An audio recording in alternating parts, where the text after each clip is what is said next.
الموت والحياة ليبلوكم أيكم أحسن عملا وقال تعالى يا أيها الذين آمنوا اتقوا الله وقولوا قولا سديدا يصلح لكم أعمالكم ويغفر لكم ذنوبكم ومن يطع الله ورسوله فقد فاز فوزا عظيما قال النبي صلى الله عليه وسلم لا طاعة لمخلوق في معصية الخالق عن عائشة رضي الله عنها قال رسول الله صلى الله عليه وسلم من عمل عملا ليس عليه أمرنا فهو رد আলহামদুলিল্লাহ। সকল প্রশংসা সকল তারিফ মহান রব্বুল আলামিনের জন্য, যে রব্বুল আলামিন আমাদেরকে সুস্থ রেখে একটি সুন্দর একটি দ্বীনি মজলিসে বসার সুযোগ দিয়েছেন। আলহামদুলিল্লাহ। শান্তি অবতীর্ণ হোক আল্লাহর রাসূলের উপরে। আল্লাহুম্মা সাল্লি আলাইহি আল্লাহুম্মা বারিক আলাইহি। ওই নবীর উম্মত হতে পেরে আমরা খুশি, যেই নবী নূরের তৈরি নয়, মাটির তৈরি, যেই নবী গায়েব জানেন না, যেই নবী মুহাম্মদ সাল্লাল্লাহু আলাইহি ওয়াসাল্লাম সব জায়গায় হাজির নাজির না, এর পরেও তিনি রহমাতাল লিল আলামিন, এমন নবীর উম্মত হতে পেরেছি বিনা কষ্টে বিনা মুনাজাতে। আলহামদুলিল্লাহ। আজকে আমাদের আলোচ্য বিষয় প্রচলিত বিদআত সমূহ এবং বিদআতের ভয়াবহতা সম্পর্কে ইনশাআল্লাহ আমরা আলোচনা শুরু করব। কোন রকম কোনো ভনিতা ছাড়া, কোন রকম কোনো আগে পাশে কথা ছাড়া সরাসরি মূল আলোচনায়। তার পূর্বে আমার পূর্বে যিনি গজল গাইছেন, আলোচনা করেছেন, তার পূর্বে বক্তা হয়ে, শ্রোতা হয়ে, সভাপতি হয়ে, দায়িত্বশীল হয়ে যাদেরকেই আল্লাহ আজকে এই মাহফিলের সঙ্গে জড়িত রেখেছেন, একসাথে আল্লাহর প্রশংসা আদায় করছি। আলহামদুলিল্লাহ। বিদআতের সংজ্ঞা শোনেন নাই এমন মানুষের সংখ্যা খুবই কম। বিদআত কাকে বলে এই বিষয়ে অন্তত আমার সামনে যারা আছেন 99% মানুষ শুনেছেন। কারোর দৃষ্টিতে বিদআত মানে হইল এই পানির বোতল, কারোর দৃষ্টিতে বিদআত মানে হইল এই টিস্যু পেপারের বক্স, কারোর দৃষ্টিতে বিদআত হইল আমার এই এখানে রেখেছি ওড়না, আমার দৃষ্টিতে বিদআত হইল ইসলামের নামে নতুন কোনো কিছু আবিষ্কার করে নেকির আশায় যা কিছু করবেন সেটাই হলো বিদআত। কিন্তু আপনার জানা ছিল হয়তো এতদিন যে বিদআত মানে হলো মাইক, বিদআত মানে হলো চেয়ার টেবিল, বিদআত মানে হলো বিমান। এ সমস্ত ফতুয়া যারা দিয়েছেন তারাও বড় বড় মাদ্রাসার মুহাদ্দিস মুফাসসির, কেউ কেউ 60 বছর ধরে বুখারী পড়ায়েছে, বুখারীতে এখনো আমিন বলার হাদিস খুঁজে পাই নাই। কানা মুফতি যাকে বলে বাংলায়। আল্লাহ সুবহানাহু ওয়া তাআলা আমাদেরকে হেফাজত করেছে। লক্ষ বছর বেঁচে থাকাটা বড় কথা নয়, ওহীর ভিত্তিতে জীবন পরিচালনা করা হলো বড় কথা, ঠিক কিনা? আমরা আল্লাহর সিদ্ধান্ত নিয়েছি আসলামতু লিরাব্বিল আলামিন, আত্মসমর্পণ করেছি আমরা রব্বুল আলামিনের জন্য। যেখানেই শুনবো তার কথা সামি'না ওয়া আতা'না, তাতে আবরারের পক্ষে যাক আর বিপক্ষে যাক, আল্লাহর কথা শোনার সাথে সাথে মেনে নেব। মুহাম্মদুর রাসূলুল্লাহ সাল্লাল্লাহু আলাইহি ওয়াসাল্লামের স্ত্রী আমাদের আম্মা জান আয়েশা রাদিয়াল্লাহু আনহা বলতেছেন, মান আমিলা আমালান লাইসা আলাইহি আমরুনা ফাহুয়া রাদ। নবীর সময় ছিল না এমন আমল পরবর্তীতে যত ভালো মনে করে মানুষ করুক তা প্রত্যাখ্যাত, তা বাতিল। এটাই হলো সত্য কথা। আল্লাহর কসম 6236টা কোরআনের আয়াতে হাকিমপুর জর্দার নাম নাই, ইয়াবার কথা নাই, ফেন্সিডিলের কথা নাই, মদের কথা নাই, ব্যাঙের খাওয়া হারাম সে কথা লেখা নাই। ব্যাঙের নাম আছে, তবে খেতে হবে, হালাল না হারাম সরাসরি কোরআনে লেখা নাই। আছে কি? কিন্তু রেজাউল করিম আবরার ভাই বলতেছে যে না, আমার জর্দা, আমার হাকিমপুরের কথা তো আর কোরআনে লেখা নাই, তাহলে বোঝা গেল যে এটা হারাম না।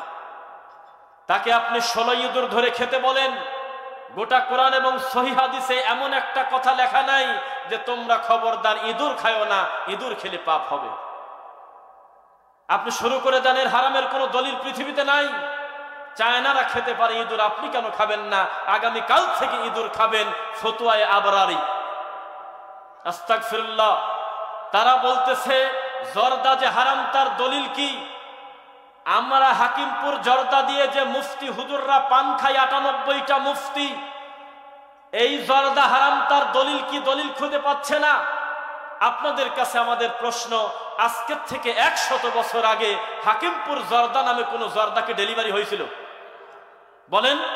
২০০ বছর আগে ইয়াবা নামে কোন ট্যাবলেট থাকবে যাকে আদর করে ভালোবেসে এই নেশাদার লোকজন বলবে, বাবা বলে ডাকবে, এরকম কোন নীতি ছিল? আজকের থেকে ৫০ বছর আগে ভিদাপাতি নামে কোন জর্দা ছিল দুনিয়ায়?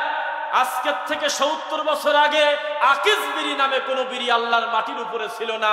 কিয়ামত পর্যন্ত না জানি আরো নামে বেনামে কত হারাম দ্রব্য আসবে। আপনার মুফতি বলতেছে আগে লেখা দেখাও হারাম, তারপরে বাদ দেব। এত বড় অযোগ্য এখনো জানে না। পৃথিবীর শ্রেষ্ঠ মানুষ ১৪৫০ বছর আগে আমাদের খোলাসা করে বলে দিয়েছে, কুল্লু মুস্কিরিন খামর, কুল্লু মানে প্রত্যেক নেশা তৈরি করা প্রতিটা জিনিসের নামই হলো মদ। এই সহজ কথাটা বুঝতে না পেরে বিড়িখোরের বিরুদ্ধে ওয়াজ করে আমাদের হুজুররা, তখনও তার গালে হাকিমপুর জর্দা, ঠিক কিনা? এই জাতির কপালে ক্যান্সার ছাড়া কি হতে পারে? আমি বলেছি এই আমার সামনে যারা আছেন ৯০% উপরে ওপেন হার্ট সার্জারির রোগী, কেননা বিদাত এবং শিরিক হলো তাদের জীবন ব্যবস্থা। আমরা যখন জাতিকে বলি এটা বিদাত, এটা শিরিক, তখন তারা মানতে নারাজ। বিদাত কাকে বলে একটু দেখাই। আমাকে পানি দেওয়া হয়েছে কাপটা ভরে, পূর্ণ কাপ রয়েছে, আর একজন আমার ভক্ত বেশি ঢং করতে গিয়ে, বেশি মায়া দেখাতে গিয়ে আবার গপ গপ করে আরেকটু ঢাললো, ভিতর যা ছিল তাও পড়ে গেল। এই ওস্তাদি তোমাকে কে করতে বলেছে? আল ইয়াউমা আকমালতু লাকুম দীনাকুম ওয়া আতমামতু আলাইকুম নি'মাতি ওয়া রাদিতু লাকুমুল ইসলাম দীনা। কিয়ামত পর্যন্ত আল্লাহর নবীর মারা যাওয়ার সাথে সাথে ওহীর দরজা বন্ধ, আলাদা করে ওহী নাজিল হবে না। শরীয়তের হালাল হারামের বিধান ১৪৫০ বছর আগে যা ছিল তাই থাকবে। কিয়ামত পর্যন্ত কোনো মানুষের অধিকার নাই কোনো হালালকে হারাম করা, কোনো হারামকে হালাল করা, ঠিক কিনা বলেন? ঘটনা যদি তাই হয়, আল্লাহর রাসূলের যদি ইবাদত যদি তার গতিতে চলে, হুবহু একই ইবাদত করে আমরা জান্নাতে যেতে চাই ইনশাআল্লাহ। আবু বকর রাদিয়াল্লাহু আনহু, আল্লাহর কসম ১, আল্লাহর কসম ২, ওয়াল্লাহি আল্লাহর কসম ৩, তার নামাজে নাওয়াইতু আন উসাল্লিয়া ছিল না। আমিও মরা পর্যন্ত সালাত আদায় করব, কোন দিন নাওয়াইতু আন উসাল্লিয়া বলে যায় নামাজের দোয়া মনে করে পড়ব না, অথবা নামাজের নিয়ত মনে করে পড়ব না। এর নাম হলো রাসূলকে হুবহু অনুসরণ করা। দুনিয়ার শ্রেষ্ঠ মানুষ যার উপরে কোরআন নাজিল হয়েছে, যাকে বলেছে আপনি সালাত আদায় করেন, কিভাবে পড়তে হবে তাদেরকে ঢালাও ভাবে ছেড়ে দিয়েন না।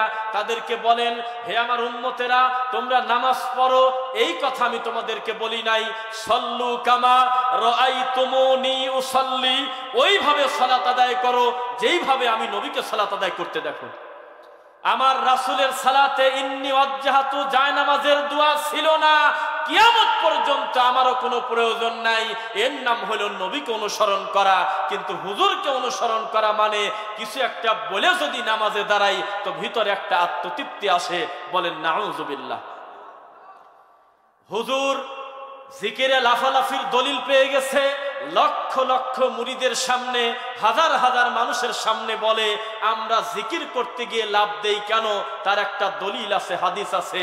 হাদিসটা কি বলতেছে? আকসিরু যিকরাল্লাহ হাত্তা ইয়াকুলু মাজনুন, এমন ভাবে জিকির আজগার করো আশপাশের মানুষজন তাকে তোমাকে দেখে মনে করে ওরা মনে হয় পাগল। তখন এই মুরিদের লাভ দেওয়া ঠেকায় কে? অথচ এই হাদিসের রাবি হলে ইবলিস শয়তান। কে জবাব দেবে বলেন? হাদিস তো হাদিস, কিন্তু হাদিসের অবস্থাটা কি সেটা না জেনেই আমাদের দেশের কবর পূজারী সুন্নিদের দলিল হলো জাল হাদিস, আর দেওবন্দীদের দলিল হলো জয়ীফ হাদিস। কোনো কিছু বাদ যাবে না, রাসূলের নামে যা বলবেন সেটাই তারা চালিয়ে নিয়ে যাবে। এর থেকে বড় জাহিলিয়াত কি হতে পারে? আল্লাহর কসম, সবচাইতে বড় পাপ হলো শিরক। ওয়াইন কুতিলতা ওয়া হুররিকতা, তোমাকে যদি পোড়ায় দেওয়া হয়, তোমাকে যদি হত্যা করা হয়, লা তুশরিক বিল্লাহ, তুমি তোমার আল্লাহর সাথে শিরিক করো না। এত বড় পাপ সূরা লুকমান, ইন্না শিরকা লা যুলমুন আযীম। লুকমান আলাইহিস সালাম তার সন্তানকে বলতেছে, বেটা লা তুশরিক বিল্লাহ, খবরদার আল্লাহর সাথে শরীক করবে না। ইন্না শিরকা লা যুলমুন আযীম, অবশ্যই শিরক করা হলো সবচাইতে বড় জুলুম, ঠিক কিনা? এত বড় পাপ করার পরেও আমরা কোন শিরক করা লোককে বলতে পারতেছি না জীবিত থাকা অবস্থায় জাহান্নামে তার জন্য ঘর তৈরি হয়ে আছে, কথা আমরা বলতে পারি না। মান কাযাবা আলাইয়া মুতাআম্মিদান ফালিয়াতাবাওয়া মাকাদাহু মিনান নার। নবী যেটা বলে নাই, নবী যেটা করে নাই, তার উপরে মিথ্যারোপ করলে তার থাকার জায়গা জাহান্নাম। এখনো লোকটা মরেই নাই। যেই লোকটা বলবে আল্লাহর নবী সাল্লাল্লাহু আলাইহি ওয়াসাল্লাম বলেছে, তোমরা যখন নামাজে দাঁড়াও তখন বলো নামাইতু আন উসাল্লিয়া লিল্লাহি তাআলা রাকাতাই সালাতিল ফজরি ফরদুল্লাহি তাআলা ইক্তাদাইতু বিহাদাল ইমাম মুতাওয়াজ্জিহান ইলা জিহাতিল কাবাতিশ শরীফাতি আল্লাহু আকবার। এই কথা যদি নবীর নামে কেউ বলে, আল্লাহর কসম করে বলি তার থাকার জায়গা জাহান্নাম। কেউ যদি বলে ইন্নী ওয়াজ্জাহাতু ওয়াজহিয়া লিল্লাযী ফাতারাস সামাওয়াতি ওয়াল আরদা হানিফা ওয়া মা আনা মিনাল মুশরিকিন, অবশ্যই কোরআনের আয়াত ছিল, কোরআনে টান দিয়ে নিয়ে এসে বাঙালি মনে করল কত সুন্দর মিলে যাচ্ছে, এটা জায়নামাজের দোয়া মনে করে চালায় দেই। এই দোয়া যতদিন পর্যন্ত পড়বে, একদিন যদি মুখ দিয়ে বলে আমার নবী পড়েছে তাই পড়লাম, এখন আর তার জান্নাত হচ্ছে না, তার থাকার জায়গা জাহান্নাম। প্রতিদিন ফজরের পরে মাগরিব পড়ে হুয়াল্লাহুল্লাযী লা ইলাহা ইল্লাহু আলিমুল গায়বি ওয়াশ শাহাদাতি হুয়ার রহমানুর রহিম, হুয়াল্লাহুল্লাযী লা ইলাহা ইল্লাহু আল মালিকুল কুদ্দুসুস সালামুল মুমিন আল মুহাইমিন আল আজিজ আল জব্বারুল মুতাকাব্বির সুবহানাল্লাহি আম্মা ইউশরিকুন, হুয়াল্লাহুল খালিকুল বারিউল মুসাউবিরু লাহুল আসমাউল হুসনা ইউসাব্বিহু লাহু মা ফিস সামাওয়াতি ওয়াল আরদ ওয়া হুয়াল আজিজুল হাকিম। সকালে যদি কেউ পড়ে, সন্ধ্যার আগে যদি মৃত্যু হয়, ৭০,০০০ রহমতের ফেরেশতা তার জন্য মাগফিরাত করতে থাকে। একই কথা যদি সন্ধ্যায় পড়ে, কবলাল ফজর যদি তার মৃত্যু হয় ফজরের আগে, ফজর পর্যন্ত মৃত্যু হলে ৭০,০০০ রহমতের ফেরেশতা তার জন্য আল্লাহর কাছে ক্ষমা প্রার্থনা করে। হাদিসটা এসেছে স্বয়ং ইবলিসের কাছ থেকে। কিন্তু আমাদের এই সমাজে আপনি অস্বীকার করলে আমার কিছু করার নাই। 90% মসজিদে প্রায় ফজরের পরে মাগরিবের পরে ইমাম ঘুরে বসে মুসল্লিদেরকে মিলায় মিলায় সুর করে পরে কি পড়ে না বলেন একবার। এতগুলো লোক সাক্ষী দিচ্ছে, আমি বানাই কেন বলবো বলেন? খালেদ ইবনে তহমান রাবি হাদিসের, এই হাদিসটা শুধু দুর্বল না, দাঈফ জিদ্দান, দুর্বলের চাইতে দুর্বল। এমন হাদিসের উপরে যারা আমল করে তারা হলো 40 বছর 60 বছর বুখারী পড়ায়। ওই যে হাকিমপুর জর্দার যেটা বললাম তাই তারা বুঝে গেছে আজ পর্যন্ত। মুহাম্মদুর রাসূলুল্লাহ সাল্লাল্লাহু আলাইহি ওয়াসাল্লামকে আমরা অনুসরণ করব ওইভাবে, সামি'না ওয়া আতা'না। যখনই শুনবো আল্লাহর কথা, নবীর কথা, সঙ্গে সঙ্গে বিনা এক্সকিউজ আমরা মেনে নেব, এর নাম হলো মুমিন। আর আমরা বলি কোরআন হাদিসকে হুবহু অনুসরণ করো, তারা বিদাতি মানেই যে ব্যাককল, এইটার একটা দলিল। পৃথিবীর সমস্ত ব্যাককল বাম কানকে বাম হাত দিয়ে ধরে না, ডান হাত দিয়ে ধরার চেষ্টা করে। পৃথিবীর সমস্ত ব্যাককল বিদাতি, তারা বাম কানকে তারা এইভাবে ঘুরে এসে ধরে, ডান কানকে বিপরীত হাত দিয়ে ধরার চেষ্টা করে। আল্লাহ করেছে সহজ। আল্লাহ বলেছে শোনো, তোমাদের কি মনে পড়ে মাসালার কথা? আমি একটা নবী পাঠাইছিলাম দুনিয়াতে, তার নাম হলো ইউনুস। তিনি মাছের পেটে পড়ে আমাকে বলেছিলেন, আল্লাহ লা ইলাহা ইল্লা আনতা সুবহানাকা ইন্নী কুনতু মিনাজ জালিমিন। কয়বার পড়তে হবে এমন কোন আলোচনা কোরআনে নাই। এই বাঙালি হুজুর কিভাবে জানি ঠিক পাইছে, একবার দুইবার পড়লে আল্লাহ যদি হঠাৎ না শোনে, যেহেতু এখানে ক্লিয়ার বোঝা যায় না, তাহলে আমরা হুজুররা মিলে একটা আলোচনা করে 1,25,000 মানে 1.25 লাখ কালেমা পড়ে একটা আল্লাহকে প্রেসার দেব, না শুনে যায় কোথায়।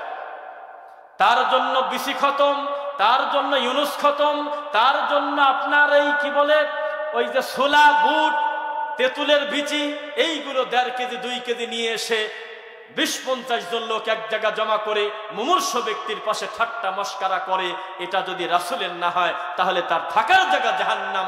কেননা হুজুর মানুষ ভুল করবে, এটা সাধারণ মানুষ তো মানতে রাজি না। মানুষ মনে করেছে এটা মনে হয় নীতি, এটা মনে হয় আদর্শ, তাই তো তারা এই কুকামগুলো করে। 50 বছর আগে হয়তো আমাদের কোন সালাফি বিদ্বান এই কুমিল্লা বুড়িচঙে হাত উঁচু করে বলেছিল, শোনো, নামাইতু আনুসাল্লিয়া, নামাজের পূর্বে বলা বিদাত। এই কথা প্রোটেস্ট করার মতো, এর বিপরীতে দলিল পেশ করার মতো আজ 50 বছরে কুমিল্লায় কোনো মুফতির পয়দা হয় নাই। কিন্তু গালি দেওয়ার জন্য, লাঠি পিটা করার জন্য, গালাগালি করার জন্য 3 মিনিট পর পর এক একটা মুফতি ডেলিভারি হয় বাংলাদেশে। ইতিহাস সাক্ষী, সালাফিরা যেটাকে বিদাত বলেছে, কোন বিদাতির বাচ্চা আজও পর্যন্ত সেটাকে সুন্নাহ প্রমাণ করতে পারে নাই। তবে লাঠির কাছে আমরা দুর্বল, তাদের গালির কাছে আমরা পরাজয়। তারা যে কি চায় তা পর্যন্ত বুঝতেই পারলাম। আমি গিয়েছি হলো জন্ডিস বাবার মাজারে, আর এটা মানুষের নাম হলো জন্ডিস বাবায় কোন বিপদ। ওনার জুতা হলো হলুদ, ওনার গায়ের পোশাক হলুদ, মরা পর্যন্ত উনি হলুদ না খায় মরে গেছে। এদের মাদারীপুরের ওইদিকে বাবা ঠাকুরের বাড়ি। এই পীরের খানকায় গিয়ে 2 মিনিট ভিডিও দেওয়ার কারণে আর একটা মুফতি, একটা হুজুর মানুষ আমাকে লিখতেছে তুই হলো কাফের। ব্যাপারটা কি? তোমাদের ধর্ম কি আলাদা? তোমাদের ধর্মের বিষয়টা কি? ব্যাপারটা কি? বিশাল 2 জন বিশ্ববিদ্যালয়ের শিক্ষক, চান্দিনা থেকে আমরা দেখা একসাথে আসতেছি। কেন জানি আমাদের ওয়াজ শোনে, একটু তাকায় মুখের দিকে, আবার শোনে, খালি বারবার একই কথা বলে, আপনাদের মাযহাব কি? আপনাদের কি কি? আপনাদের মাযহাব কি? তো বললাম যে ইসলাম। তো ঠেকাতে না পেরে বলতেছে আপনাদের ইমামকে? বললাম মুহাম্মদ সাল্লাল্লাহু আলাইহি ওয়াসাল্লাম। মাঝখানে কোনো ভঙ্গি করার টাইম আমাদের নাই। আমরা ছাড়তেও জানি, ধরতেও জানি। যাকে সবচেয়ে বেশি ভালোবাসি আল্লাহর জন্য, এমন বড় বিদ্বান সালাফি আলেমও যদি ভুল করে সঙ্গে সঙ্গে তা ছেড়ে দেব, আর ভালো কথা বললে বুকে টেনে নেব।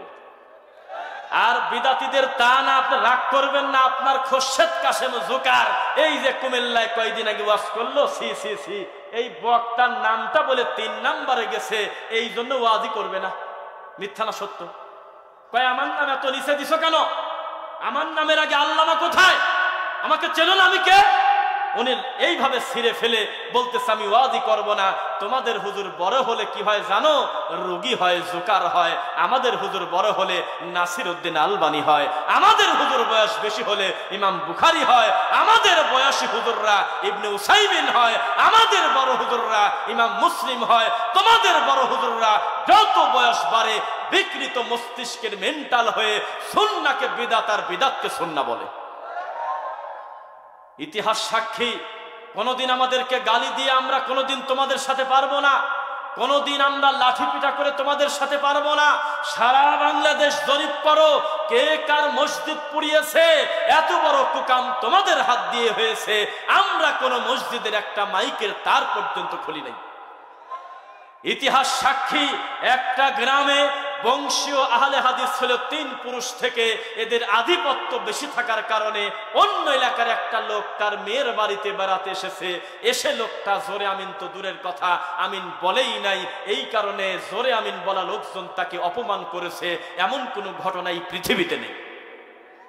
একটা গ্রামে পায়ের সাথে পা মিলায়ে আল্লাহর নবীর সুন্নাত অনুযায়ী সালাত আদায় করে, এটা প্রতিষ্ঠিত হয়ে গেছে।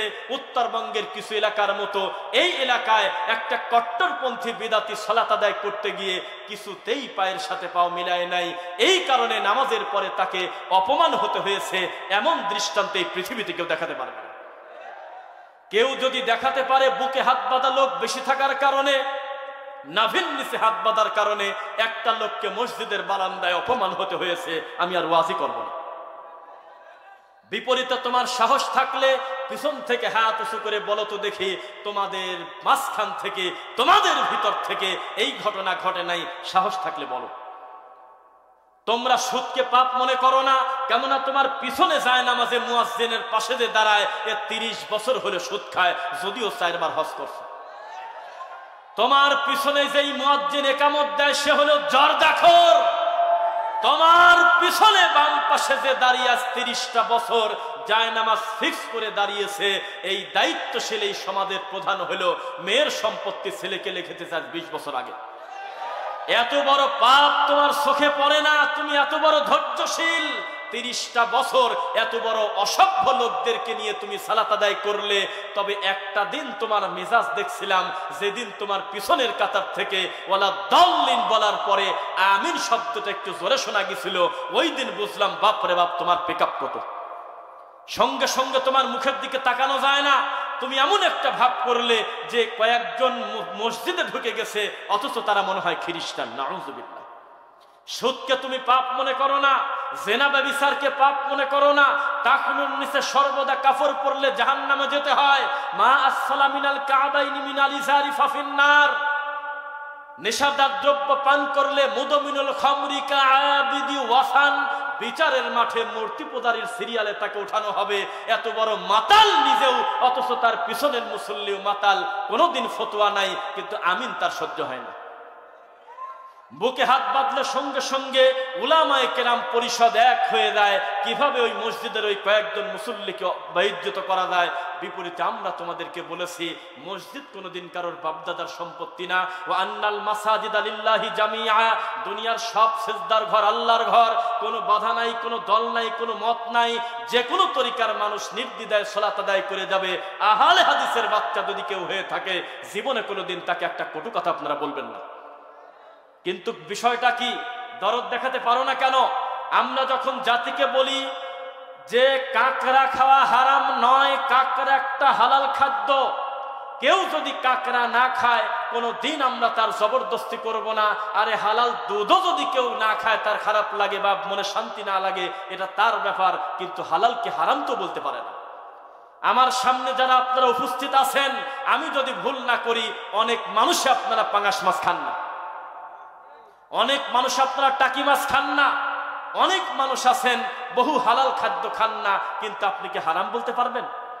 আমরা বলেছি কাকড়া খাওয়া হালাল, কারোর রুচি না হলে খাবে না সেটা ভিন্ন কথা, তাই বলে আমি খাবো না জন্য সেটা হারাম এমন কথা বলার অধিকার কারো নাই। এই কাকড়াকে হালাল বলার কারণে এই বাংলাদেশি মুফতি এমন ফতোয়া ডেলিভারি দিল যে কাকড়া খাওয়া মাকরু, তো তোমার জর্দা খাওয়া কি সেটা বলো। কথা কি বোঝা যাচ্ছে? ধর্মকে হাসির পাত্র বিকৃত করে চালায়, মানুষের সামনে লাখ লাখ মানুষের সামনে বলায় নিচ্ছে আহলে হাদিসরা হলো ইহুদির দালাল। ঠিক কিনা বলেন? এই বলদরা বলতেছে ঠিক। কি বুঝলেন? এই জাতিকে কি বুঝাবেন? জীবনে আমার এই দুই চোখ দিয়ে ফিজিক্যালি সরাসরি কোনো ইহুদিকে দেখি নাই, জীবনে হাতের সাথে হাত মিলাই নাই, 10টা টাকা লেনদেন করি নাই, শুধুমাত্র আল্লাহর কথা বলার কারণে, রাসূলের কথা বলার কারণে আমাদেরকে ইহুদির দালাল পর্যন্ত বলে। মিথ্যা না সত্য? এর জবাব কে দেবে? কোরআন এবং সহিহ হাদিস যতদিন আছে ততদিন আমরা কোনোদিন কোনো মানুষের ইত্তেবা করব না ইনশাআল্লাহ। আরে আহলে হাদিসরা তো এই কারণে সফল। আহলে হাদিস অন্য পাপে পাপী, মানুষ হিসাবে তার বহু ভুল আছে, কিন্তু আহলে হাদিসের আজ পর্যন্ত সারা পৃথিবীতে 2টা মাজার নাই। এর থেকে বড় সফলতা কি হতে পারে? লা তাজালু বুয়ুতাকুম কুবুরা, খবরদার তোমাদের ঘরকে কবর বানায় না, কথা নবী বলেছে। ডানে বামে সালাম ফেরানোর পর কেউ যদি মসজিদ থেকে বের হয়ে বাড়িতে গিয়ে সুন্নাত পড়ে, এটা কি তার পাপ হবে? কথা বোঝেন? অথচ আমাদের সমাজে এরকম যদি কেউ করে তাহলে বলে ওই দেখো সৌদির লোকের মতো সুন্নাত বাদ দিয়েছে। অথচ নবী সাল্লাল্লাহু আলাইহি ওয়াসাল্লাম সুন্নাত নফল বাসায় পড়তেন বেশি, আপনি মসজিদে পড়েন। তবে নবী বলেছে লা তাজালু বুয়ুতাকুম কুবুরা, খবরদার তোমাদের ঘরকে কবর বানাও না। ওয়ালা তাজালু কবরি ঈদা, আমি নবীর কবরকে খবরদার উদযাপনীয় কিছু বানাও না, ঈদ বানাও না, খুশির অনুষ্ঠান বানাও না। বোঝা কি যাচ্ছে? সারা পৃথিবীতে আহলুল হাদিস অনুসারীদের একটা কবর পাবেন না যে তারা একটা বিশাল 5তলা গম্বুজ বানিয়ে সেখানে তারা নমো নমো আর জি বাবা করে। এর থেকে বড় সফলতা কি আছে? আহলুল হাদিস তারা মানুষ, তাদের ভুল হতে পারে, তবে তাদের একটা চূড়ান্ত বৈশিষ্ট্য, বড় বড় শিরিক থেকে আল্লাহ তাদের হেফাজত করেছে। তাবিজ কবজ খুঁজে পাবেন না, পীর ফকিরের কোনো পূজা পাবেন না, মানুষ পূজা পাবেন না, অন্ধভাবে কোনো লোককে তারা মেনে নেয় না। এর নাম হলো প্রকৃত মুমিন ইনশাআল্লাহ। আমরা মানুষ, আমাদের কত ভুল আছে, আল্লাহর নবীর কত সুন্নাত আমাদের ভিতর অনুপস্থিত আছে। আমি ডানে আর বামে তাকালে আমাদের ভাইরা লজ্জা পাবে। বলেন তো দেখি এই উপস্থিত লোকদের ভিতরে বহু মানুষ আছে কিনা যে তার মুখে দাড়ি নাই? আমি যদি বলি ভাই আপনার দাড়ি রাখা উচিত, উনি মুখে হাত দিয়ে লজ্জা পায় আর বলে আসলে হুজুর দাড়িটা রাখা উচিত, দোয়া করবেন রাখবো, এটাই তো বলবে নাকি? বলতে বলতে হঠাৎ একজন বলে ফেললো, তুমি দাড়ি রাখি কি করলে মিয়া, দাড়ি তো ছাগলেরও আছে।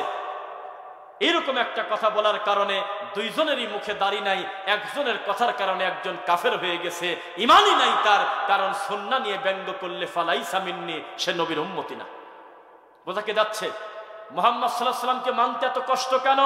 ও হুজুর, এই দেখো পেঁয়াজু, এই দেখো বেগুনি, এই দেখো ডিম, এক পাট ভাজা হয়ে গেলে উল্টা দেয় আর এক পাট ভাজা হয়, এর নাম হলো ডিম ভাজা, এর নাম হলো পরাটা ভাজা, এর নাম হলো পেঁয়াজু ভাজা। সত্য নাকি? ইয়াউমা তুকাল্লাবু উজুহুহুম ফিন্নার, আল্লাহ বলছেন জাহান্নামে আমি একদলকে তাদের মুখমণ্ডলকে ওলট পালট করে আযাব দেব। শুনতেছেন? ওলট পালট করে আমি পোড়াবো, তার মানে এক পাট পোড়ানো হয়ে গেলে আমি আরেক পাটে পোড়াবো, আরেক পাট পোড়ানো হলে আমি এই পাট পোড়াবো। ক্বালু, এই আগুনে জ্বলতে জ্বলতে তারা বলবে আতা'নাল্লাহ ওয়া আতা'নার রাসূলা, ইয়া লাইতানা, আফসোস করবে আর বলবে আল্লাহ আমাদেরকে এত কঠিন কষ্ট দেওয়া হচ্ছে কেন? আমরা বুঝে গেছি দুনিয়াতে যদি আফসোস আমরা নবীকে মানতাম, আল্লাহকে মানতাম, তাহলে এই বিপদ আমাদের আসে না। আবার তারা বলবে ক্বালু রাব্বানা, হে আমাদের আল্লাহ, ইন্না আতা'না, আমরা অনুসরণ করেছিলাম সাদাতানা, আমাদের নেতাদেরকে। কেউ আর রাগ করেন না, কিন্তু কথা অর্ধেক রাখা ঠিক না, একটু ভাঙিয়ে বলে দেই। রাত বাদে তখন একটা নেতা ফোন করে বলছে অমককে ফেলায় দাও, মারিয়ে দেশে, মরালাও জানেন আমি মরলাম কি কামে, মারালাও জানেন আমি মারলাম কি কামে। এর নাম হলো নেতাকে মানা, ঠিক কিনা? ওয়া কুবারানা, বড় হুজুরদেরকে মেনেছিলাম, অনুসরণ করেছিলাম।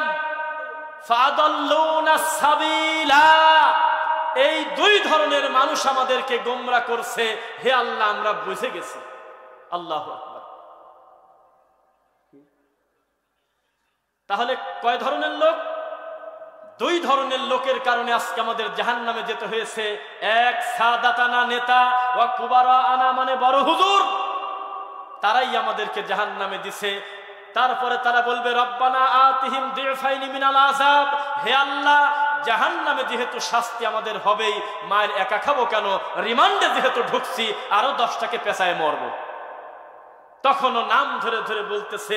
উত্তরপাড়া কেন্দ্রীয় মসজিদের হুজুর বলেছিল ডানে বামে সালাম ফিরায়ে মাথায় হাত দিয়ে যদি 7 বার পড়তে পারো ইয়া কবিয়্য ইয়া কবিয়্য ইয়া কবিয়্য, তাহলে নেকি আছে, আমার দোষ কি?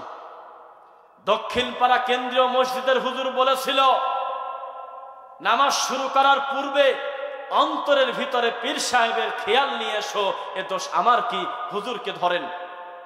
রব্বানা আতিহিম দিফাইনি মিনাল আযাব, হে আল্লাহ জাহান্নামে যেহেতু আমাদেরকে দিয়ে দিয়েছো, আমাদেরকে যদি শাস্তি দাও এক, তাদেরকে শাস্তি দিবা হলো ডবল। কথা কি বোঝা যাচ্ছে? সাবধান হন। 6 মাস বছর ধরে একটা আসামিকে পুলিশ পাই পাই করে কুমিল্লা, বুড়িচং, কসবা, বিবাড়িয়া যেখানে সেখানে খুঁজে বেড়ায়। কত তেল খরচ হলো, কত গাড়ি খরচ হলো। আচ্ছা আচ্ছা, খুব সংক্ষেপে বলবো, আমরা কথা বলবো না যে আরো জোরে জিকির লাগায় দিয়ে চা খেতে থাকবার আগাতে বলবো না, একবারই মুখ দিয়ে বলবো অতি দ্রুত চেপে চেপে বসে। ও আচ্ছা, নাই জায়গা না, একটু এলোমেলো বসেন, একটু আপনার আর এক ভাইকে একটু বসার সুযোগ করে দেন, দেন একটু পরিবেশ করে ইনশাল্লাহ। খেয়াল করেন, আমাদেরকে বাবা মুক্ত হতে হবে। বাবা মুক্ত। 2টা বাবা আছে দুনিয়াতে, খুব খারাপ বাপ। এক, দুনিয়ার সমস্ত নেশাখোর ইয়াবাকে ইয়াবা বলতে তারা নারাজ, ইয়াবাকে তারা ভালোবেসে মোহাব্বত করে নাম দিয়েছে বাবা, ঠিক কিনা? দুনিয়ার 10টা মুরিদ আছে, এমন মুরিদদেরও দাবি আমাদের পীরকে শুধু পীর বললে হবে না, পীর বাবা বলতে হবে। 2টা বাবাই ডেঞ্জারাস, 2টা বাবাই খারাপ। এটা বাপের জাতি না। এই বাপকে যদি এক বৈঠকে 3 তালাক দিতে পারেন, আশা করা যাচ্ছে আপনি বড় শিরিক থেকে বেঁচে গেলেন। কেননা আল্লাহর নৈকট্য অর্জন করতে সবচেয়ে বড় বাধা হলো মাঝখানের দালাল। মাঝখানের কি? দালাল। এই দালাল আক্কেল দাঁত ভেঙে দিচ্ছে। শোনো, নবী সাল্লাল্লাহু আলাইহি ওয়াসাল্লাম হলো বিশাল। নিজের মেয়ে নিজে বিয়ে দেওয়া যায় না, নিজের গরু নিজে বিক্রি করা যায় না, আর তুমি আল্লাহর কাছে চলে যাবে মাধ্যম ছাড়া। আর চেয়ারম্যানের কাছে দেখা করতেও তো মেম্বারের অনুমতি লাগে, আর তুমি সরাসরি আল্লাহর কাছে যাবে। এই জন্যই তো মাঝখানে দালাল ধরতে হবে, দালাল হলো পীর। এই কথা বলে তারা আল্লাহর আসনে মানুষকে বসিয়েছে। তাই আমি বলেছিলাম প্রত্যেকটা মুরিদ হলো বান্দা, আর তাদের পীর হলো তাদের কাছে আল্লাহ। যদি বলেন যে কিভাবে সম্ভব, আমি আজ 40 বছর একটা পীরের মুরিদ, আমার পীর বলেছে খবরদার আমি কিছু দিতে পারি সে কথা মনে করো না, তোমার ছেলে আল্লাহই দেবে, তবে আমি হলো মাঝখানের ওসিলা মাধ্যম, আমার কাছে আসবে কিন্তু আল্লাহর কাছে চাইবে। আমি বলি এই কারণেই তো মুশরিক। মক্কার কাফের আবু জেহেল, আবু লাহাব, উতবা, শায়বা, ফিরাউন, পৃথিবীর বড় বড় কাফের কেউ যদি বলা হতো ওয়ালা ইনসালতাহুম মান খালাকাস সামাওয়াতি ওয়াল আরদ, হে আবু জেহেল আসমান আর জমিন বানাইছে কে, আবু জেহেল পর্যন্ত বিশ্বাস করত লা ইয়াকুলুন্নাল্লাহ। আরে জিজ্ঞাসা করার কি আছে, আসমান আর জমিন আল্লাহ বানাইছে, সুবহানাল্লাহ। একটা কাফের এই বিশ্বাস হয়, আর আপনার হুজুর এই কুমিল্লায় বসে বলতেছে আমি চাই না জাহান্নাম, চাই না জান্নাত। আমি সুর করে বলতে পারতেছি না, আমি চাই না জান্নাত, চাই না জাহান্নাম, আমার মরার পরে লিখে দেব আমার ঠাকুর বাবার নাম। এ কোন লজ্জার কথা? জান্নাত দরকার নাই, জাহান্নাম দরকার নাই, আমার কপালে লিখে দিও আমার কেল্লা বাবার নাম, আমার ঠাকুর বাবার নাম। এমন কথা বলতেছে, হাজার হাজার শ্রোতা সামনে বলতেছে ঠিক। দাঁতের দিকে তাকান যাচ্ছে না, বেদাতি হুজুরের দাঁত তরমুজের বিচি, লাল ডগডগে বেহায়া। এই লোকটা বলতেছে শোনেন বিড়ি খান না, কিন্তু বিড়ি খেলে কিন্তু পাপ হয়। আরে বলদ, বিড়ি খেলে যত পাপ হয়, এখন যদি কেউ মাদক লেখে, তামাক লেখে, জর্দা লেখে, যদি একটু গুগলে লিখে দেয়, আজকাল কষ্ট তো করা লাগে না, সিরিয়ালে আপনি দেখবেন moral of the story, moral last কথা হলো জর্দা বিড়ির চাইতে বড় ক্ষতি। তাহলে জর্দাখোর ওয়াজ করলে বিড়ি উঠে যাবে, এই কথা আপনাকে কে বলেছে? একটা শিরিক করা হুজুর যদি চিৎকার দিয়ে বেদাতের বিরুদ্ধে ওয়াজ করে, কল্যাণ হবে না। আরে মুনাজাত ধরে বলতেছেন আমাদের পরে, হে মাওলা পাক আমরা যেন বেদাত থেকে বাঁচতে পারি তৌফিক দাও। এ কয় কি রে? তো এ শুরুই তো করলি বিদাত দিয়ে, আবার বিদাত থেকে বাঁচতে চাস মানে কি? মুহাম্মদুর রাসূলুল্লাহ সাল্লাল্লাহু আলাইহি ওয়াসাল্লাম তার চাইতে ভালো জামাই আর কার আছে? জামার নাম হলো আলী রাদিয়াল্লাহু আনহু। তিনি হাদিসের রাবি, তিনি বলতেছে লা তাআতা লি মাখলুকিন ফি মাসিয়াতিল খালিক। মাখলুককে খুশি করতে গিয়ে খালেককে কখনো বেদার করা যাবে না। যাবে কি? আজকে দিনাজপুরের এক ভাই আমাকে মেসেজ করেছে হোয়াটসঅ্যাপে, আমার সেনাবাহিনীর চাকরির জন্য দাড়ি চাচতে হবে, 9 মাস পরে আমি ফর্মালিটি মেইনটেইন করে আমি দরখাস্ত দিয়ে লিখিত আকারে আমার দাড়িটা আমি পাস করানোর জন্য আবেদন করতে পারবো। চাকরির জন্য আমি কি 9টা মাস দাড়িবিহীন থাকতে পারি? তখন আমি তাকে কিছুই না বলে আলী রাদিয়াল্লাহু আনহুর হাদিসটা সামনে তুলে দিলাম। ও বলল এক বৈঠকে আমি তালাক দিলাম, এইরকম কর্ম আমি করব না, যেই কর্ম করতে গিয়ে আমার আল্লাহর হুকুমকে নাফরমান করতে হয়। ও মুসলমান, বিপদে কি এমন বিপদে পড়েছ? গালি দিচ্ছে দিক, মসজিদ পুরাচ্ছে পুরাক, আরে টিনের ঘর পুরাচ্ছে, আগুন নিভার আগে 3 তালা হচ্ছে, তুমি বোঝো না? 2টা যুবককে মসজিদ থেকে বের করে দিয়েছে, 100 যুবক কোরআন হাদিস অনুযায়ী তৈরি হয়ে গেছে, তুমি কি দেখো না? 2 জন মানুষকে গালি দিয়েছে, বিনিময়ে 2000 মানুষকে আল্লাহ তাওহীদের জ্ঞান দিয়েছে, তুমি কি তা কিছুই বোঝো না? অবশ্যই কোরআন সুন্নাহর বিজয় আসবে ইনশাআল্লাহ। বিদাতি পথে পথে কাঙ্গালের মতো ঘুরবে। এখনই তো পরিস্থিতি এমন হয়েছে, কিছুদিন পরে এমন এমন এলাকা তৈরি হচ্ছে আপনার আশেপাশে, বেদাতি হুজুর এলাকায় ঘুরবে। এই এলাকায় মরা মানুষের নামে দোয়া করার কেউ কি নাই? বলবে যে নাই, তুই তাড়াতাড়ি সর।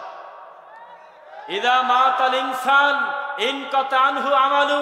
আমরা এতদিন বুঝি নাই, নবীর হাদিস পড়ে আমরা ঠিক পেয়ে গেছি, মানুষ যখন মারা যায় তার সবই আমল বন্ধ হয়, ইল্লা মিন সালাসা, শুধু 3টা জিনিস চালু থাকে, 3টার ভিতরে তোর মৌতি খানা শকুনের কাম নাই রে, যা। হুজুর ঘুরবে আর বলবে এই এলাকায় কি অসুস্থ লোক নাই, একটা কুরামাইন একটা বিসি খতম করে দিতাম। তখন তারা বলবে এতদিন বুঝি নাই খেজুরের বিসি পড়ছি, এখন আমরা ঠিক পেয়ে গেছি। লাকিনু মাউতাকুম লা ইলাহা ইল্লাল্লাহ, নবী বলেছে এত ঝামেলা বাদ দাও, মুমূর্ষু ব্যক্তির কানে কানে পড়ো লা ইলাহা ইল্লাল্লাহ। তোমার বলা দেখে যদি লোকটা তার মুখের একেবারে শেষের কথা যদি সত্যি এটা হয়ে যায়, ফাদাখালাল জান্নাহ, আখিরুল কালাম, শেষ কথা হওয়ার কারণে আল্লাহ তাকে জান্নাতে দিয়ে দেবে। আমরা পড়তেছি লা ইলাহা ইল্লাল্লাহ, আমরা বেশি খতম করব না, চলে যাও। লোকজনকে ডেকে ডেকে বলবে আরে তাবিজের ব্যাপারীরা তো মরে গেলাম রে। কেউ তো এসে বলে না আমার বাচ্চা কান্না করে তাবিজ দিয়ে দেন। পিছন থেকে আওয়াজ আসবে, মানুষ বলবে ডেকে হুজুর রাগ করবেন না, এতদিন না জেনে 1020 টাকা দিয়ে গলায় নিরীহ বাচ্চার তাবিজ ঝোলায় দিয়েছি, কিন্তু এখন ঠিক পেয়ে গেছি সব তাবিজের বড় তাবিজের বাপ হলো সূরা ফাতিহা। আমরা এতদিন জানতাম না আপনার তাবিজ নিয়েছি, এখন আর নেব না। আমরা ঠিক পাইছি সূরা ফাতিহা পড়ে আমার বাচ্চাকে ফুক দেব, ডাক্তার দেখাবো, যদি মরে যায় যাক, আমি বুঝবো আমার বাজেটে ছিল না, আমি তাবিজ আমার বাচ্চার গলায় দেব না। আমার সামনে নবীর ওই হাদিসটা ছিল না। আবু সাইদ খুদরি এক দল লোক নিয়ে রওনা দিয়েছে, মাঝপথে তারা রেস্ট করতেছে, ব্যবসায়ের কাজে যাচ্ছে। হঠাৎ সেখানে থাকার পরে তারা একটু আশ্রয় প্রার্থনা করলো যে আমাদের একটু দেখভাল করো, একটু খেয়াল করো। কিন্তু এলাকার সর্দার এমন মানুষ, এক গ্লাস পানিও দেয়নি, এত খারাপ। হঠাৎ করে কিছু সময় পরে খবর আসলো এলাকার ওই সর্দারকে বিষাক্ত সাপে কামড় দিয়েছে। কি করছে? সাপে কামড় দিয়েছে। লোকজন চলে আসলো, এই আমাদের কাছে আসলে কেন, কি হলো? বলে আমাদের সর্দারকে সাপে কাটছে, এলাকায় বহু খোঁজাখুঁজি করে একটা ওঝা খুঁজে পাই নাই। আমরা বলা বলি করলাম, তোমাদের লেবাস ভালো, চেহারা ভালো, মুখ ভর্তি দাড়ি, তোমরা শুনলাম মক্কা থেকে এসেছো, কিছু বিদ্যা থাকার কথা, তোমাদের ভিতরে কি কেউ সাপে কাটা রোগী ভালো করতে পারো? তখন আবু সাইদ খুদরি বলতেছে, শোনো, আমরা ছাড়বই না, তুমি চলে যাও। তোমার ওই সর্দার নয় কাফের, আর নয় তো মুসলমান, যদি হয়তো জন্মের কৃপণ, এমন কিপটা এক গ্লাস পানি পর্যন্ত দিল না, অথচ আমরা তার মুসলিম দিনী ভাই। তো যদি তাকে ঝাড়তেই হয় তাহলে বিশাল বড় মাপের একটা হাদিয়া দেওয়া লাগবে, রাজিকে আসো? কয় যে দিলাম। কি দিবে? কয় যে 30টা ছাগল দিয়ে দিলাম, অথবা 1 পাল মোষ দিয়ে দিলাম। বোঝা যাচ্ছে 30টা আরাবিয়ান ছাগল বর্তমানে কত দাম হতে পারে? আমি শুধু এই প্রশ্নের উত্তরটা নেব। আমি জানি অনেক প্রবাসী আছে, সৌদি আরবে একটা খাসি মোটামুটি মানের কি দাম হতে পারে বলেন তো? 500 রিয়াল, 600 রিয়াল। 600 রিয়াল হলো 318,000 টাকা। দেখেন, প্রমাণ পাইছেন তো? ভাইয়ের দিক তাকান, 18,000 টাকা হলে একটা খাসি, তাহলে 3 18 54, 5,40,000 টাকা 30টার দাম। তো বলতেছে আমি রাজি। তখন যায় কি পরে ছাড়ছে তা বলবো না, এটা শেষে বলবো, বেলজ্জাতি হুজুরদান আমার এই বক্তব্যটা শুনে আজকে। তখন 30টা ছাগল দিছে। যাওয়ার পরে ভয়ে ভয়ে ভিতরে, আল্লাহ, এই কাম করে 30টা ছাগল নিলাম, এ না জানি মনে হয় হারাম হয়ে গেল, অন্যায় হলো কিনা। নবীর কাছে চলে গেছে, ইয়া রাসূলুল্লাহ, এই 30টা ছাগল একটাও আমারে না।